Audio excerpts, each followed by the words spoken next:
यही दुआ है होंठों पर ए अर्ज़े पाकिस्तान, तुझको अपनी पनाह में रखे अल्लाह रब रहमान, तुझको अपनी पनाह में रखे अल्लाह रब रहमान।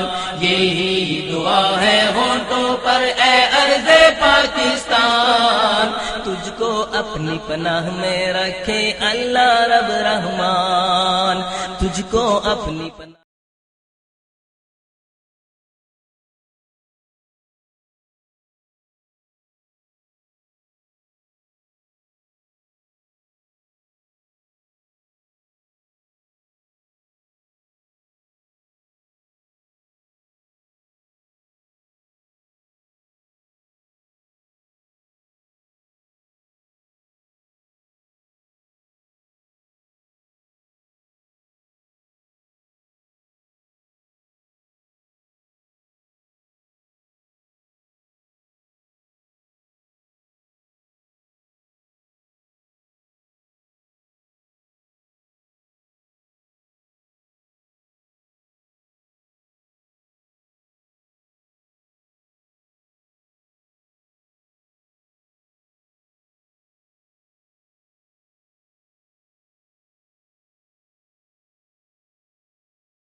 अस्सलाम वालेकुम जी। बाबूसर से आगे चलास की तरफ रास्ता देखे, वो नीचे थले जाना ही तो चढ़ने के लिए उल्टा के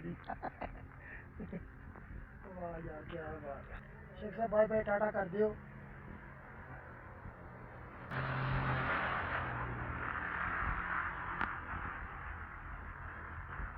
ते बूंदाबारी तो